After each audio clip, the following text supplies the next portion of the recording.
বাড়ি চল। তোর কথা এই সময় এসব জায়গায় আমার বোন থাকে না। না, ওর কোনো দোষ নেই। চল চল চল দাদা, আমাকে ছেড়ে দে প্লিজ দাদা। চল।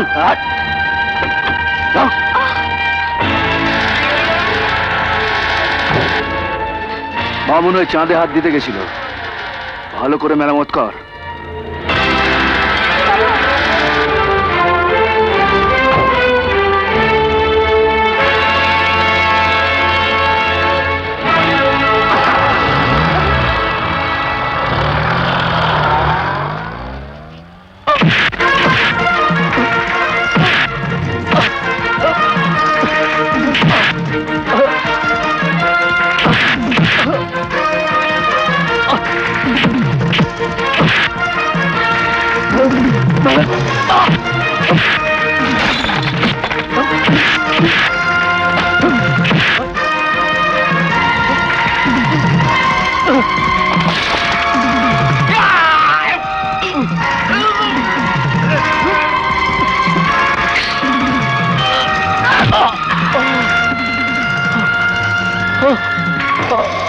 শালা বামুন হয়ে চাঁদে হাত দিতে চেয়েছিল। চল। সে কি? অভি কোথায়? সাদর নার্সিং হোমে। নার্সিং হোমে? ও তো কোনোদিনও কারো ক্ষতি করেনি, ও তো শুধু গান নিয়ে থাকে। তবে ওকে কারা মারলো? সেটাই তো ধরতে পারছি না। যদি আবার জানতে পারতাম, শয়তানরা লালু দত্তকে চেনে না। আসুন আপনি।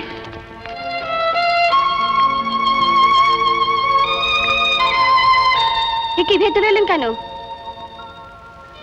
ওকে আসতে দিন। একজনের বেশি ভিজিটার থাকার নিয়ম নেই। ঠিক আছে, ও বসু, আমি বাইরে যাচ্ছি।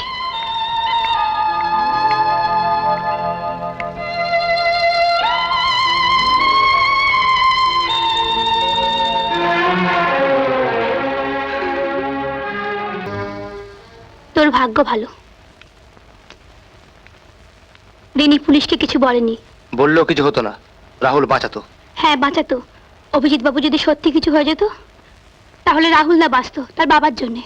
ওর নিজের কি আছে? বাবার জড়িত সব। কিন্তু তোর তোর কি হতো? তুই এসব ব্যাপারে না গলাতে আসবি না। আসতাম না, শুধু মনে করে দিলাম। আমার এই জীবনটার কথা ভুলে যাস না দাদা। এই অভিশাপের যারা তুই সইতে পারবি না।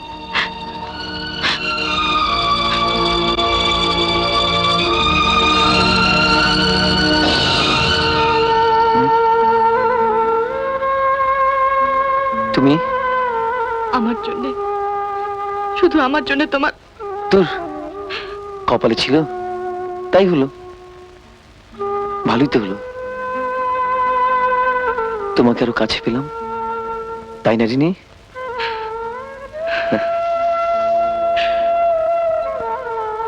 এই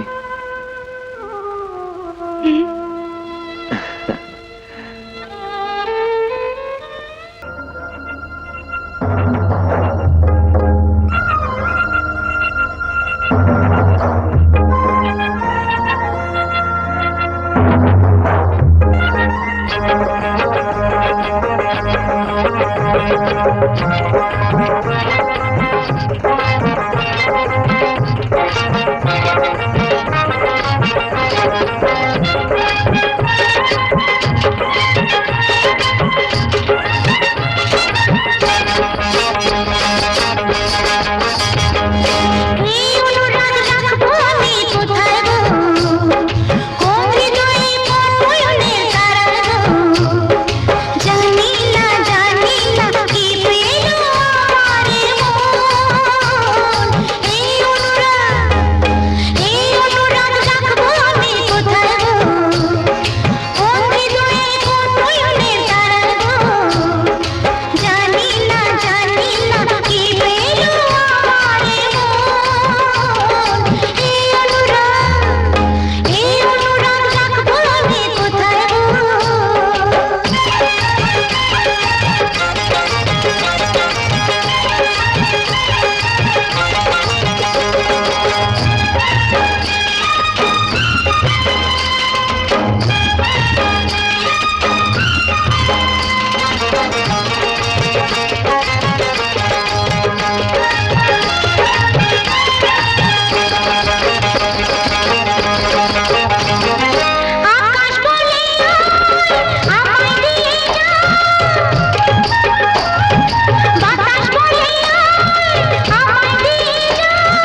রিনি, রিনি,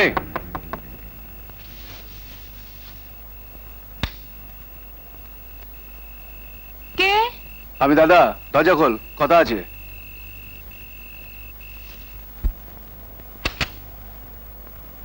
কি হয়েছে দাদা? কি রে? ভালোবাসা কি অন্যায়? বল, পাপ।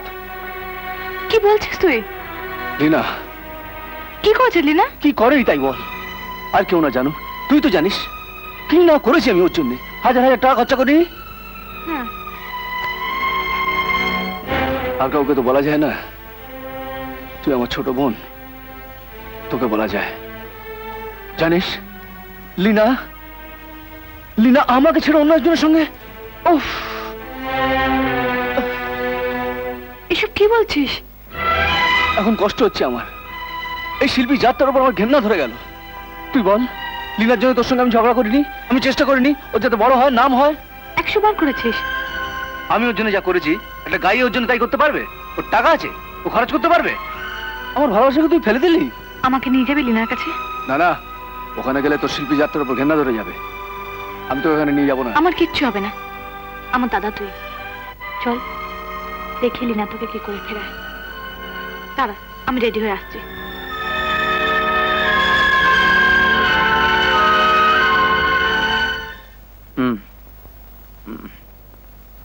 রাহুল বাবু কোথায় গেলেন? বাড়িতে। বাড়ি? কেন? একসঙ্গে তো যেতাম। হয়তো কোনো কাজ আছে। কাজ? আসুন, বসুন।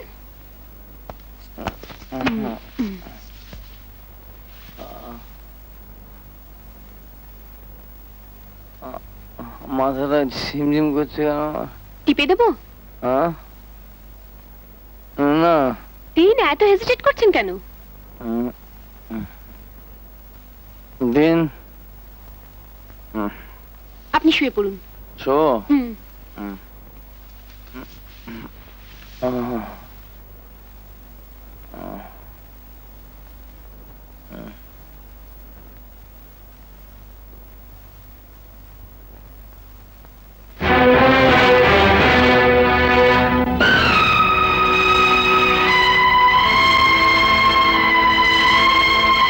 আচ্ছা, আমার এত কষ্ট হচ্ছে কেন বলুন তো? আমার আমার মাথাটা ঝিমঝিম করছে কেন বলুন তো? আর কোনো ওষুধ নেই? বাবা, এত তাড়াতাড়ি ওষুধ চাই? এই তো একবার খেলেন। খেলাম খেলাম বুঝলি, খেলাম। ও,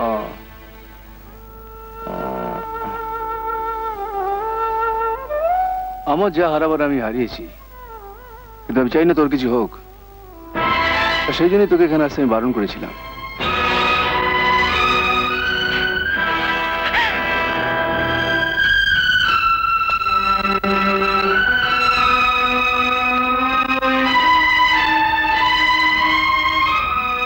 ড্রপ সিন পড়ে গেছে, আর অ্যাক্টিং করতে হবে না। বাকিটা আমি বুঝবো। লিনি চলে গেছে? হ্যাঁ, একেবারে লক্ষ্য ভেদ। চলো, লেট আস সেলিব্রেট।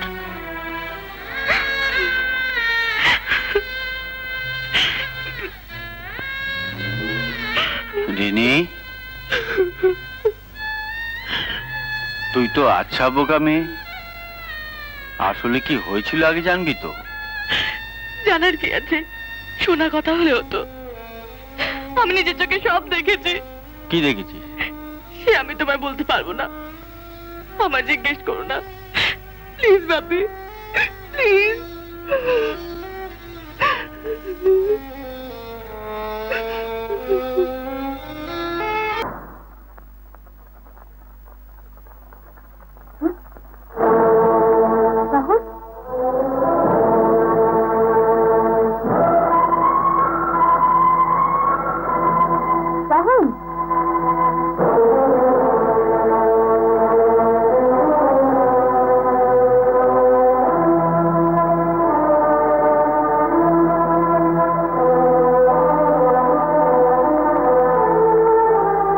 শুনলাম আসলকেই যখন অবহেলা করলে, তখন ঠাকুর তুমি তোমার সুদকে নিয়ে।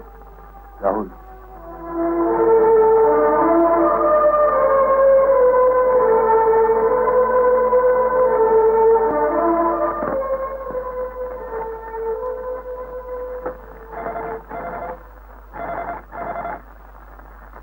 হ্যালো, হ্যালো, আমি লীনা। লীনা কি? কোথায় গেছে? শুনতে পাচ্ছ? বম্বে থেকে কথা বলছি। বম্বে থেকে? কি বলো? তোমার দাদা আমাকে সঙ্গে নিয়ে বম্বে এসেছিল, আজ সকালে চলে গেছে। শোনো, তোমার বাবা যে হিরোগুলো দিয়েছিলেন সেগুলো তোমার দাদা খুব সস্তায় এখানে বিক্রি করে গেছে। মানে আমাকে মিথ্যে লোকদের সেখানে নিয়ে এসেছিল, আমার কাছে ধরা পড়ে গেছে। আসলে আসলে আমি বুঝতে পারিনি তোমার দাদা আমার সঙ্গে এরকম ব্যবহার করবে। এ কথা আমাকে বলছো কেন? শোনো, অভিজিৎ বাবুর চরিত্র খারাপ নয়, তোমার দাদা সেদিকে ড্রাগ খাইয়ে অজ্ঞান করে দিয়েছিল। আমি জানতাম না যে তোমাকে এনে দেখাবে, পরেই জেনেছি। তুমি যখন আমার সঙ্গে অভিজিৎ বাবুকে দেখেছিলে তখন তো কোনো জ্ঞান ছিল না। আমি জানি আমি খুব খারাপ মেয়ে, তবু মেয়ে তো, আর একটা মেয়ের জীবন নষ্ট করতে চাই না।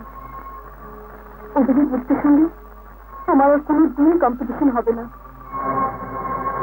আমি কোনো দিন কলকাতায় ফিরবো না।